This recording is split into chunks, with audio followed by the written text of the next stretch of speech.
కోల్కతాలో జూనియర్ వైద్యురాలపై జరిగిన అత్యాచారాన్ని నిరసిస్తూ సికింద్రాబాద్ డెంటల్ అసోసియేషన్ ఆధ్వర్యంలో వైద్యులు నిరసన ర్యాలీ చేపట్టారు.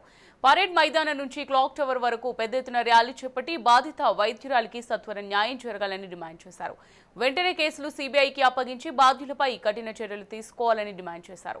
వైద్యుల రక్షణ కోసం కేంద్ర ప్రభుత్వం నూతన చట్టాలను అమల్లోకి తీసుకురావాల్సిన ఆవశ్యకత ఉందని గుర్తు చేశారు.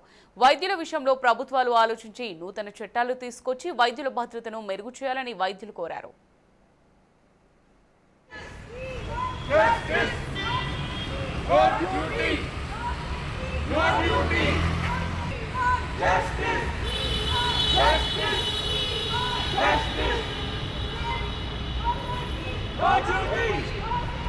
Your duty! Your duty! Save now! Save yes! Save now! Save yes! Save now! Save yes! Save now! Save this! Save now! Save this!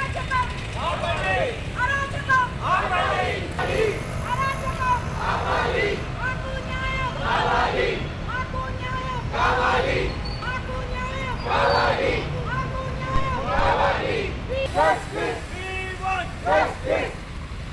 We want justice! ఇవాళ మేమంతా సికింద్రాబాద్ డాక్టర్స్ అసోసియేషన్ తరఫున ఇక్కడ జాయిన్ అయ్యి మెయిన్లీ ఏంటంటే కనుక రేపిస్తే hand చేయాలి and CBI enquiry అంటున్నారు. ఎన్నో రోజులు డిలే అవుతూ ఉంటుంది ఇట్లనే. సో వీలైనంత త్వరగా జస్టిస్ అయితే జరగాలి. మరి ఎప్పుడో దిశ జరిగింది, మరి తర్వాత ఇట్లా డాక్టర్స్ ఎందుకు సఫర్ అవ్వాలి? డ్యూటీలో ఉన్న డాక్టర్స్ ఎందుకు సఫర్ అవ్వాలి? అసలు సేఫ్టీ లేదు, సెక్యూరిటీ లేదు, ఒక రూల్స్ లేవు, ఒక రెస్ట్రిక్షన్స్ లేవు. ఎవరో డ్యూటీ చేస్తున్న డాక్టర్స్ మీద అంత హాస్పిటల్లో అఘాయిత్యం జరుగుతుంటే అసలు అక్కడ స్టాఫ్ ఏమైనరు, మళ్ళీ కెమెరాస్ ఏమైనాయి, అసలు ఏం జరుగుతుంది? జరిగిన తర్వాత ఎన్ని రోజులు ఊరుకోవాలి? Justice delay is justice deny. వీలైనంత త్వరగా రేపిస్తే హ్యాంగ్ చేయాలి. కూర్చోబెట్టి 3 రోజులు 4 రోజులు జస్టిస్ డిలే చేయడం కాదు.